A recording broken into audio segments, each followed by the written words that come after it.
பரிசுத்த பிதாவே, நன்றி நிறைந்த உள்ளத்தோடு நாம் உம்மை துதிக்கிறோம், ஸ்தோத்திரிக்கிறோம். இந்த மனமகிழ்ச்சியை பரிசுத்தமான இந்த காலை வேளைக்காக நாம் உமக்கு நன்றி சொல்கிறோம். காலையோறும் கிருபைகள் புதிதாக இருக்கிறதே, அந்த நன்மைக்காக இந்த புதிய கிருபையினாலே இந்த நாளையும் கர்த்தர்களுக்கு ஆசீர்வதித்து கர்த்தாவே சமூகத்தில் விடுதலையோடு உம்மை ஆராதிக்க உதவி தந்தி உமக்கு நன்றி சொல்லி தொடர்ந்து கிருபை பலக்கரத்தினாலே தாங்கினார். இயேசுவின் நல்ல நாமத்தில் ஜெபிக்கிறோம், நல்ல பிதாவே. ஆமென். அல்லேலூயா, அல்லேலூயா, அல்லேலூயா. கர்த்தருடைய பரிசுத்த நாமத்துக்கு மகிமை உண்டாவதாக. இந்த ஆராதனைக்கு கடந்து வந்திருக்கிற உங்கள் யாவரையும் ஆண்டவராகிய இயேசு கிறிஸ்துவின் ஈடு இணைச்சு நாமத்துல அன்போடு கூட வாழ்த்துகிறேன், வரவேற்கிறேன்.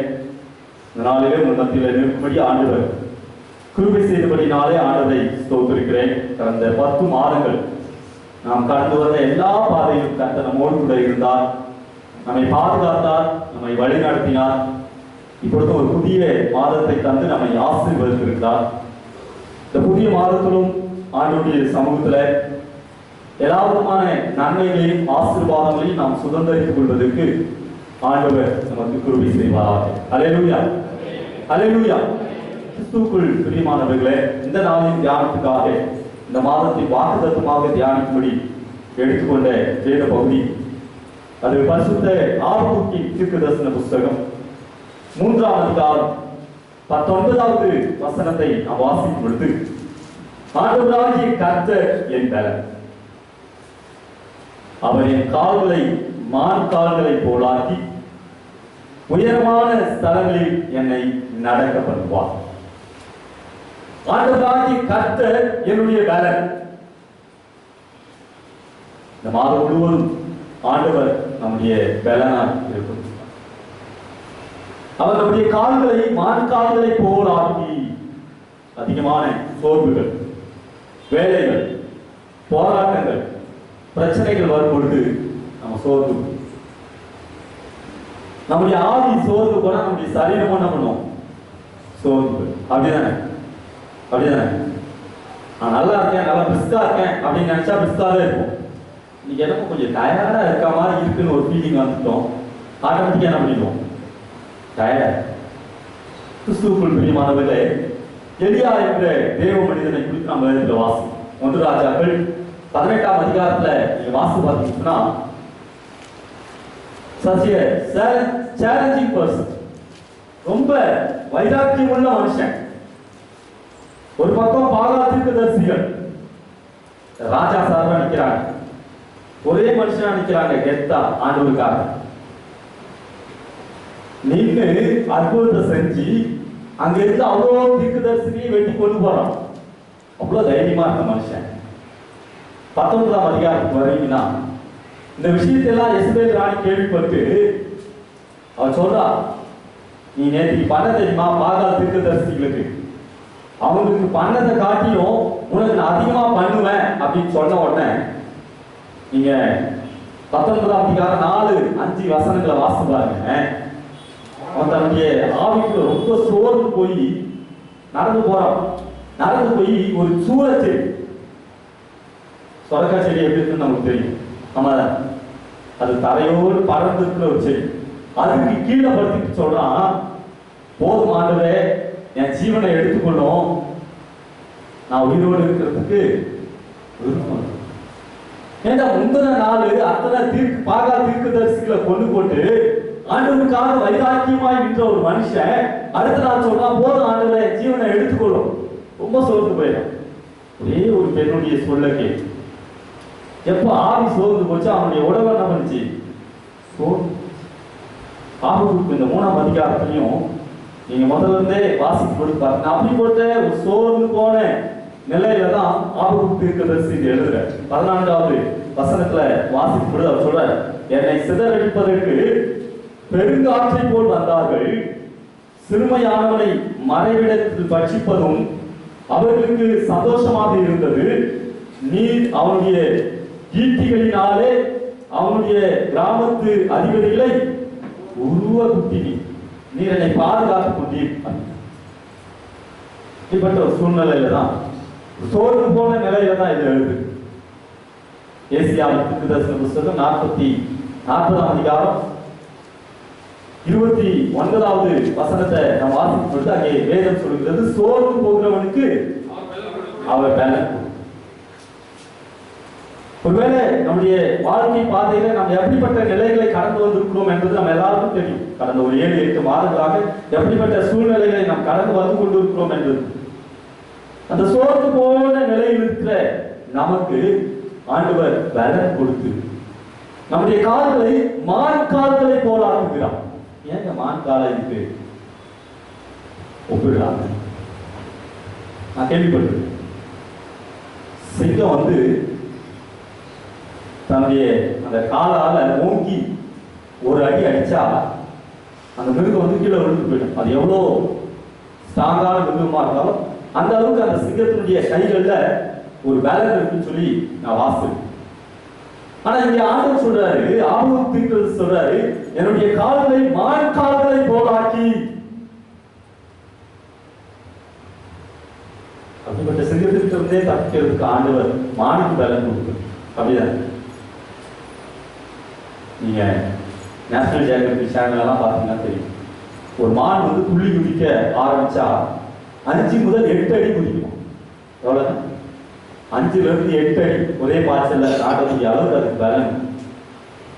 சிறிய குன்றுகள் எல்லாம் ரொம்ப சாதாரணமா கடந்துடும். இன்னொரு ஸ்பெஷல் விஷயம் என்னன்னா, இப்போ நாம நார்மலா தரையில ஓடுற ஓட்டத்துக்கும் ஒரு மலை மேல ஓடுறதுக்கும் வித்தியாசம். அப்படிதான் இருக்காது. நார்மலா தரையில நம்மள ஓட சொன்னா கொஞ்சம் வேகமா ஓடும்.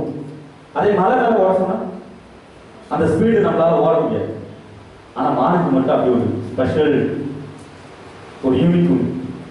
இந்த தரையில எந்த அளவுக்கு குதிச்சு ஓடுதோ அதே அளவுக்கு அந்த மலை குன்று மேலே ஓடுமா. அந்த அளவுக்கு ஒரு ஸ்பெஷல் தகுதி இருக்கு. ஆண்டவர் நம்முடைய கால்களை மான்கால்களை போலாக்கி நமக்கு பலம் தந்து நடத்துகிற ஆண்டு. அதனாலதான் சொல்ற 17வது வசனத்துல, அத்திமரம் துளிர் விடாமல் போனாலும், திராட்சை செடிகளில் பலன் உண்டாகாமல் போனாலும், ஒலிவ மரத்தின் பலன் அற்று போனாலும், வயல்கள் தானியத்தை விளைவியாமல் போனாலும், கிடையில் ஆட்டு மந்தைகள் முதலற்று போனாலும், தொழுவத்தில் மாடுகள் இல்லாமல் போனாலும், நான் கர்த்தருக்குள் மகிழ்ச்சியாக இருப்பேன், என் தேவனுக்குள் நான் களி கூறுவேன், ஏன்னா என்னை பலப்படுத்துகிறவர் அவர். அல்லேலூயா, அல்லேலூயா. நாம் எந்த நிலையில் இருந்தாலும் நம்மை பலப்படுத்துகிற ஆண்டவர் அவர் என்பதை நாம் ஒரு நாள் மறந்துப்போம். இந்த 14வது மாதத்திலும் நம்ம எந்த நிலையில் இருந்தாலும் நம்மை பலப்படுத்தி நடத்த போகிறவர் அவர் என்பதை நாம் மறந்துப்போம். அந்த பலனை பெற்றுக்கொள்வதற்கு நாம் ஆயத்தமாயிருக்கிறோம். அந்த பலனை அவர் யாருக்கெல்லாம் தராரு, எப்படிப்பட்ட சூழ்நிலைகளில் அவர் அந்த பலனால் நம்மை நிரப்புகிறார் என்பதை மாறும். இதெல்லாம் சுருக்கமாய் பார்த்து நாளின் செய்தியை முடிக்க. அந்த பலனை அவர் யாருக்கு தருகிறார்? முதலாவது ஏசாயாவின் தீர்க்கதரிசன புத்தகம் 40ஆம் அதிகாரம் 30-31 வசனங்களை வாசிங்க. இளைஞர் இளைப்படைந்து சோர்ந்து போவார்கள், வாலிபரும் இடறி விழுவார்கள், கர்த்தருக்கு காத்திருக்கிறவர்களோ புது பலன் கிடைக்குது. யாரெல்லாம் கர்த்தருடைய சமூகத்துல கர்த்தருக்காக காத்திருக்கிறார்களோ அவர்களுக்கு புது பலன், ஒரு புது ஸ்ட்ரென்த். ஜான் ஸ்ட்ரெச் அப்படின்னு ஒரு தேவ ஊழியர் தன்னுடைய 84வது வயசுல ஒரு மேடையில பிரசங்கித்துக் கொண்டிருக்கிறார். எத்தனாவது வயசுலங்க? 84வது வயசுல. யாருடைய உதவியும் இல்லை, அப்படியே கண்டு நடந்து வராரு, மேடையில ஏறாரு, பிரசங்கிக்கிறார். ஒரு 2 வாலிபர்கள் அவர்கிட்ட கேட்டாங்களாம், ஏன் 84 வயசுலயும் இங்க நல்ல பிரசங்கியாளராய், வேதாகம ஆசிரியர், பைபிள் டீச்சர், ஒரு பைபிள் காலேஜ்ல ஒரு டீச் பண்ற ஒரு பைபிள் டீச்சரா இன்னும் ஒரு இளைஞரை போல இருப்பதற்கு என்ன காரணம் அப்படின்னு சொல்லி அவர் கேட்ட பொழுது சொன்னா, அதுக்கு ஒரு சீக்ரெட் இருக்கு. நான் டெய்லி 1 மணி நேரம் ஒருத்தரை போய் பார்ப்பேன். அவர் எனக்கு தேவையான பலனை தருவார். டெய்லி 5 to 6 அவர் சமூகத்துல தான் நான் இருப்பேன். அவர்கிட்ட தான் கேட்பேன், ஆண்டவரே இன்னைக்கு நான் என்ன பண்ணணும், அதுக்கான பலனை நீங்க எனக்கு தாங்கன்னு அவர்கிட்ட கேட்பேன். அவர் எனக்கு கொடுப்பாரு. இப்ப நிறைய தேவ மனிதர்கள் ஆண்டுடைய சமூகத்தை குறித்து சொல்லுகிறதை, ஆண்டுடைய சமூகத்துல காத்திருக்கிறதை குறித்து சொல்லுகிறதை நாம் வாசிக்கிறோம். நேற்று வேர்ல்ட் ரெப்ரசன்டேஷன் டே எத்தனை பேருக்கு தெரியும்? திருச்சபை வரலாற்றுல நேற்றைய தினம் இந்த அக்டோபர் 31 இந்த புராட்டஸ்டன்ட் திருச்சபைகள் பிரிந்து கிறிஸ்தவத்தில் ஒரு சீர்திருத்த திருநாள் மார்ட்டின் லூத்தர் அவர்களால் ஆரம்பிக்கப்பட்ட நாள். 1517 அக்டோபர் மாதம் 31 இது ஆரம்பிச்சார். அந்த மார்ட்டின் லூத்தர் தன்னுடைய வாழ்க்கையை குறித்து சொல்லும்போது சொல்றாரு, நான் 2 to 3 மணி நேரம் ஆண்டுடைய சமூகத்துல காத்திருக்கலன்னு சொன்னா அந்த நாளை பிசாசு எடுத்துமா. யார் எடுத்துப்பா? பிசாசு எடுத்துமா. அன்னைக்கு எனக்கு ஒண்ணுமே என்னுடைய காரியத்தில் ஒரு காரியத்துல வாய்க்காது. சார்லஸ் சைமன் என்ற தேவ ஊழியர் சொல்லும்பொழுது அதிகாலை 4 மணி முதல் காலை 8 மணி வரும் அது எனக்கும் தேவனுக்குமான நேரம். கிட்டத்தட்ட 4 மணி நேரம் எனக்கும் தேவனுக்குமான நேரம். அவருடைய சமூகத்துல நான் காத்திருப்பேன். எனக்கு தேவையானதை அவர் தருவோம். ஜான் வெஸ்லி சில பேர் கேள்விப்பட்டிருக்கீங்கன்னு தெரியாது. மெத்தடிஸ்ட் ஒரு திருச்சபை, அந்த திருச்சபையினுடைய ஸ்தாபகர். அவர் தன்னுடைய வாழ்க்கையில சொல்லும் பொழுது காலை 4 மணி முதல் 6 மணி வரை ஆண்டுடைய சமூகத்துல இல்லை அப்படின்னு சொன்னா அந்த நாள் என்னுடையதாய் எப்பொழுதுமே இருப்பதில்லை. கர்த்தருக்கு காத்திருக்கிறவர்களோ புது பலன் அடைந்து. நீங்க நல்லா கவனிச்சு பாருங்க. ஒரு அடிமையாய் கொண்டு போகப்பட்ட பாபிலோன் தேசத்துல கூட ஆண்டவர் தானியேலை ராஜாவுக்கு அடுத்த ஸ்தானத்துல உயர்த்தி வைத்தார்னா அதுக்கு காரணம் இருந்துச்சு. தானியேல் 6:10 வாசிக்கிறோம், அவன் தினமும் செய்கிறபடி 3 வேளை ஆண்டவரை நோக்கி என்ன பண்ணான். அது ஆண்டவருக்குரிய நேரம். அந்த 3 வேலையை அவன் வேற யாருக்கும் கொடுப்பதற்கு என்ன பண்ணல, ஆயத்தமா இல்லை. சங்கீதங்களின் புஸ்தகம் 55 7வது வசனத்துல வாசிக்கிறோம், அந்தி சந்தி மத்தியான வேலைகளிலும் நான் என்ன பண்ணுவேன், தியானம் பண்ணி முறைகள். ஒரு ராஜா, ஒரு நாட்டோட ராஜா, அதுவும் வேதம் சொல்லுது அவனுக்கு தாவீதுக்கு மட்டும் ஒரு ஸ்பெஷல் இருந்துச்சு. சமஸ்த இஸ்ரவேல் ராஜ்யத்தையும் வேற யாரும் ஃபுல் சமஸ்த இஸ்ரவேல் ராஜ்யத்தையும் ஆண்டதில்லை. மற்ற எல்லாருடைய காலத்துலயும் கொஞ்சம் கொஞ்சம் பிரிஞ்சு இருந்துச்சு. சவுலோட காலத்துல தாவீது கொஞ்சம் ஆண்டா, சவுல் கொஞ்சம் ஆண்டு இருந்தார். சாலமோனோட காலத்துல கொஞ்சம் கொஞ்சம் அங்கங்க சின்ன சின்ன ராஜாக்கள் பிரிச்சுட்டு இருந்தாங்க இந்த தாவீதோட பிள்ளைகளை. ஆனா தாவீது மட்டும்தான் சமஸ்த இஸ்ரவேல் ராஜ்யத்தை ஆண்ட அரசன்.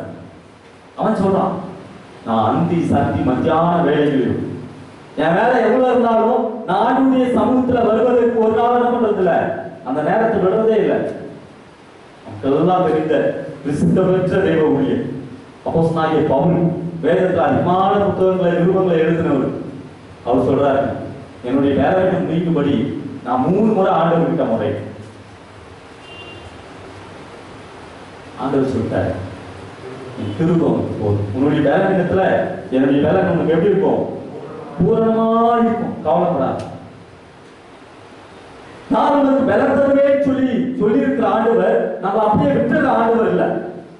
இந்த ஆபூக் தீர்க்கதரிசியே தான் சொல்றாரு. ஆபூக்கின் புஸ்தகம் 2ஆம் அதிகாரம் 3வது வசனத்தை வாசிச்சீங்கன்னா, ஆபூக் 2:3, இதோ குறித்த காலத்துக்கு தரிசனம் வைக்கப்பட்டிருக்கும், முடிவிலே அது விளங்கும், அது பொய் சொல்லாது, அது தாமதித்தாலும் அதற்காக காத்து, அது நிச்சயமாய் வரும், அது தாமதிப்பதில்லை. ஆண்டவர் வாக்குத்தத்தத்தை கொடுக்கிறாரா, அதை நிறைவேற்ற வல்லவர். அதற்காக நம்ம காத்து, அது தாமதியாது, அது ஏற்ற காலத்துல நம்முடைய வாழ்க்கையில விளங்கும்.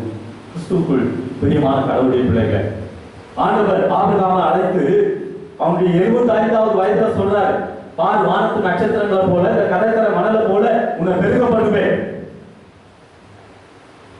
75 வயசுல கூட்டு வந்துட்டு எத்தனை வயசுல பிள்ளை கொடுத்தாரு? எத்தனை வயசுல? 100 வயசுல. ஆண்டவருடைய வாக்குத்தத்தத்தை பெற்றுக் கொள்வதற்கு கிட்டத்தட்ட 25 வருஷம் அவன் காத்துட்டு இருந்தான். எத்தனை வருஷம் காத்துட்டு இருந்தா? 25 வருஷம். இன்னைக்கு நிலவரத்தை சொன்னோம்னா நம்முடைய வயசுல பாதி, நம்முடைய ஆயுசு நாள்ல பாதி. 50 வருஷம் இருக்கும்போது தான் நான் நினைக்கிறேன். 50 வருஷம் இருந்தாலே இன்னைக்கு உலகத்துல பெரிய விஷயம். 25 வருடங்கள் கர்த்தருடைய வாக்குத்தத்தத்துக்காக அவன் காத்திருந்தான். தாவீது ரொம்ப சின்ன பையன், அவன் வீட்டிலேயே சின்ன பையன். சாமுவேலால ராஜாவாக அபிஷேகம் பண்ண விட்டுட்டான். அபிஷேகம் பண்ணப்பட்ட உடனே ராஜாவாய். அதுக்கப்புறம் தான் நான் வாழ்க்கையில் பிரச்சனையே ஆரம்பிச்சது. ஆனா பார்த்தேன், ஆண்டவர் சமஸ்த இஸ்ரவேல் ராஜ்யத்தையும் அவனுடைய கரங்களில கொடுக்கும் வரைக்கும் காத்திருந்தான்.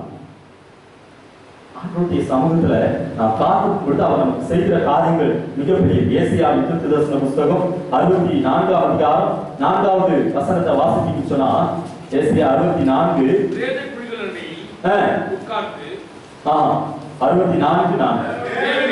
தேவனே உமக்கு காத்திருக்கிறவர்களுக்கு நீ செய்பவைகளை நீரே அல்லாமல் உலக தோற்றம் முதல் கொண்டு ஒருவரும் கேட்டதும் இல்லை, செவியால் உணர்ந்ததும் இல்லை, அவைகளை கண்டதும் இல்லை. அவருக்காக காத்திருக்கிற பிள்ளைகளுடைய வாழ்க்கையில அவர் செய்ய போற காரியம் அவருக்கு மட்டும்தாங்க தெரியும்.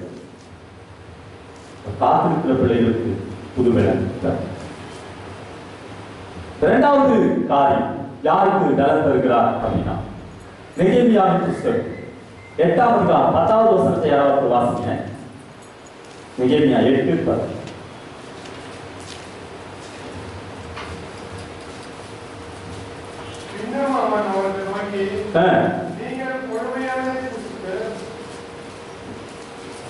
வாசிங்க வாசிங்க.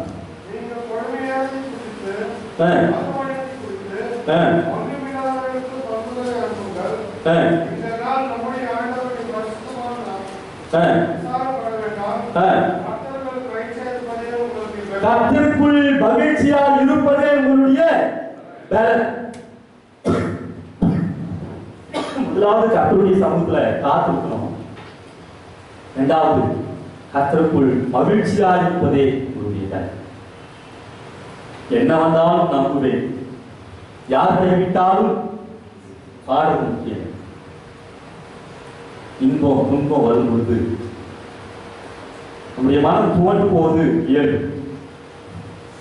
நான் துவண்டு போன சூழ்நிலையும் இந்த ஆபத்துக்கு போல சொல்லணும். அத்திமரம் துளிர் விடாமல், திராட்சை கொடி பழங்கள் அற்று போனாலும், மந்தையில ஆடு இல்லாம போனாலும், ஆடு இல்லாம போனாலும், மாடு இல்லாம போனாலும், நான் கர்த்தருக்குள் மகிழ்ச்சி தான். பவுல் அதான் சொல்றாரு, பிலிப்பியர் 4வது அதிகாரம் 4வது வசனத்தை வாசிக்கும் பொழுது, கர்த்தருக்குள் எப்பொழுது என்ன பண்ணுங்க? சந்தோஷமா. நீங்க ஆண்டவருக்குள்ள சந்தோஷமா இருக்கும் பொழுது ஆண்டவர் நம்முடைய எல்லா நிலைகளிலும் நமக்கு பலன் தந்து நம்மை உயர்த்த வல்லவர். ஒண்ணு வேணாங்க, யாராவது உங்களை ரொம்ப டீஸ் பண்றாங்க, ரொம்ப உங்களை வெறுப்பேற்றாங்கன்னு வச்சுங்களேன், அவங்க முன்னாடி நீங்க எப்பவுமே சிரிச்சுட்டே இருந்தா அவங்களுக்கு எவ்வளவு கோவம், எவ்வளவுங்க கோவம். நம்மளை பார்த்து சொல்லுவாங்கன்னா மனுஷனா பற்றி என்ன சொல்லுவாங்க சொல்லுங்களேன். எனக்கெல்லாம் அப்படிலாம் சொல்றதே இல்லையான்ற மாதிரி பார்ப்பீங்க, அப்படிதானே? அவங்களுக்கு கோபம் ஜாஸ்தியாகும். நாம கர்த்தருக்குள்ள மகிழ்ச்சியா இருக்கும் பொழுது ஒருவேளை பிசாசு நமக்கு பிரச்சனைகளை கொண்டு வந்தாலும் என்ன பண்ணுவான்? அவன் தான் வெட்கப்பட்டு. ஒருவன் சந்தோஷமா இருந்தா என்ன பண்ணுவான்? சங்கீதம் பாடணும். சந்தோஷமா இருந்தா சங்கீதம் பாடணும். யாக்கோபு 5ஆம் அதிகாரம் 13வது வசனத்துல நம்ம வாசிக்கிறோம், ஒருவன் சந்தோஷமா இருந்தா சங்கீதம் பாடணும். அப்போஸ்தலன் பவுல் சொன்னாரு, என்ன சொன்னாரு? மகிழ்ச்சியா இருங்க, சந்தோஷமா இருங்க, கர்த்தருக்குள் எப்போதும் சந்தோஷமா இருங்க. நான் மறுபடியும் சொல்றேன்னு சொன்னாரு, தன்னுடைய வாழ்க்கையில நிரூபித்து காட்டினாரு. நீங்க சிறைச்சாலையில போட்டிருக்காங்க பவுலையும் சீலாவும். அப்போஸ்தலர் 16ஆம் அதிகாரத்தை நம்ம வாசிக்கிறோம். பவுலையும் சீலாவும் சிறைச்சாலையில போட்டிருக்காங்க. அங்க உட்கார்ந்து ஆண்டவர் சந்தோஷமா துதிச்சு பாடிட்டு இருக்காங்க. சொல்றதுக்கு தகுதியான ஆள் தானே? ஆமா தானே? வசனம் சொல்லுது, நீதிமொழிகளின் புஸ்தகம் 29ஆம் அதிகாரம் 6வது வசனத்தை யாராவது வாசிங்கள்.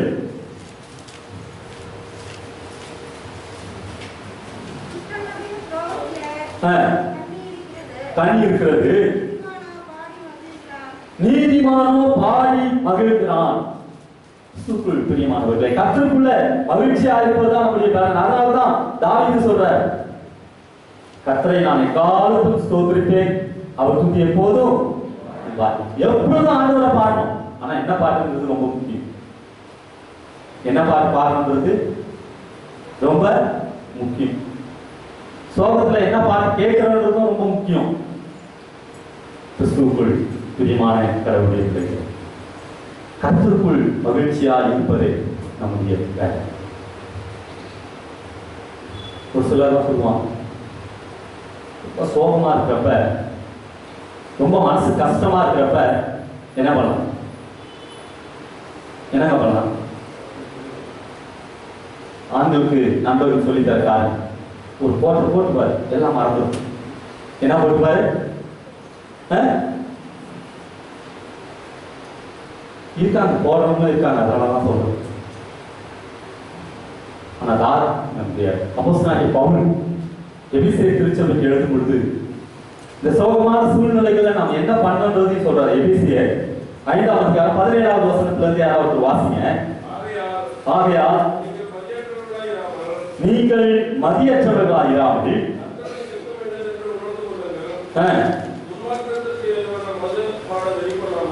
நீங்கள் துன்மார்க்கத்துக்கு ஏதுவான மதுபான வெறி கொள்ளாமல் ஆவியில் நிறைந்து சங்கீதங்களினாலும் கீர்த்தனைகளினாலும் ஞான பாட்டுகளினாலும் ஒருவருக்கு ஒருவர் புத்தி சொல்லிக் கொண்டு உங்கள் இருதயத்தில் கர்த்தரை பாடி கீர்த்தனம் பண்ணி நம்முடைய கர்த்தராகிய இயேசு கிறிஸ்துவின் நாமத்தினாலே எப்பொழுதும் எல்லாவற்றுக்காகவும் பிதாவாகிய தேவனை ஸ்தோத்திரித்து தெய்வ பயத்தோடு ஒருவருக்கு ஒருவர் கீழ்ப்படிந்திருங்கள்.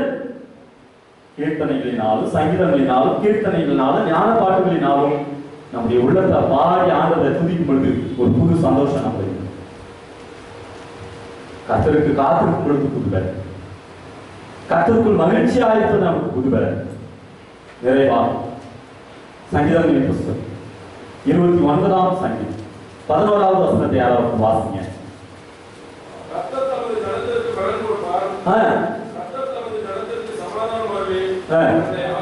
கர்த்தர் தம்முடைய ஜனத்துக்கு பலன். யாருக்கு பலன் தரா?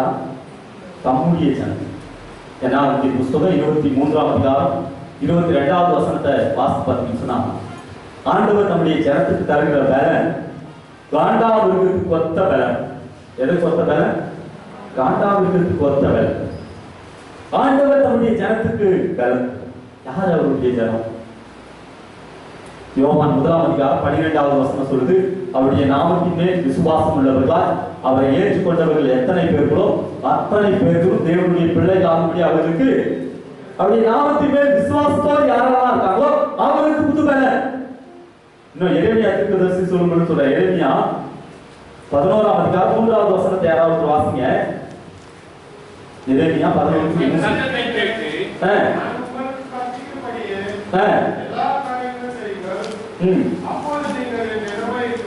என் சத்தத்தை கேட்டு நான் உங்களுக்கு கற்பிக்கிறபடியே எல்லா காரியங்களையும் செய்யுங்கள், அப்பொழுது நீங்கள் என் ஜனமாயிருப்பீர்கள், நான் உங்களுக்கு தேவனாயிருப்பேன்.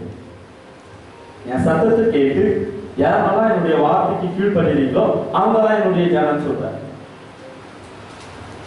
வேதத்துல இருந்து நான் சொல்லணும்னா, அப்படி அவருடைய சத்தத்தை கேட்டு அவருடைய வார்த்தைப்படி நடந்த தேவ மனிதர்களுக்கு ஆண்டவர் பலன் கொடுத்து, மோசே என்கிற ஒரு மனுஷனை கொடுத்து வாசிக்கும். 120 வருஷம் வாழ்ந்தார்.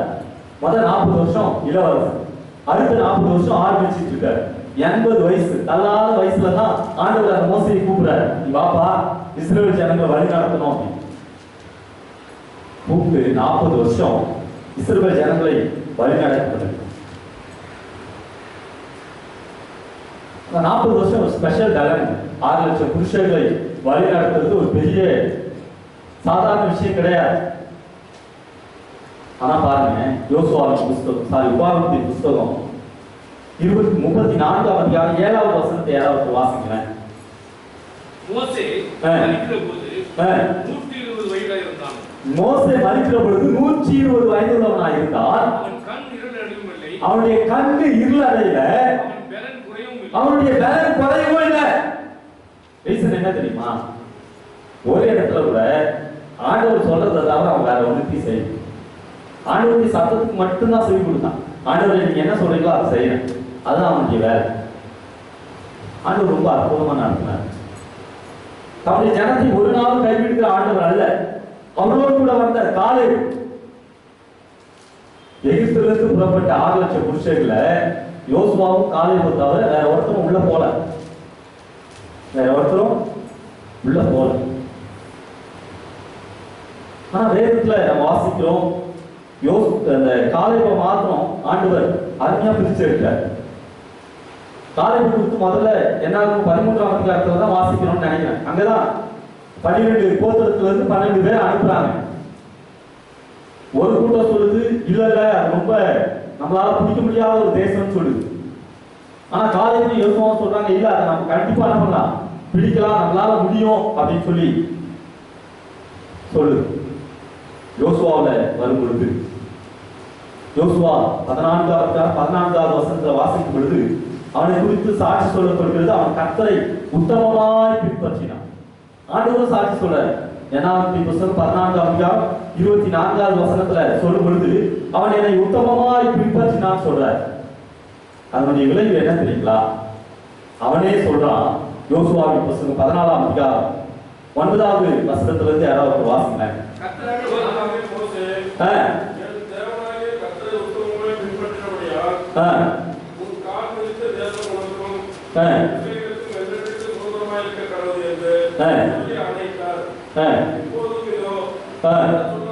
கர்த்தர் சொன்னபடியே சொல்றாருங்க, இப்பொழுது கர்த்தர் சொன்னபடியே என்னை உயிரோடு காத்தார்.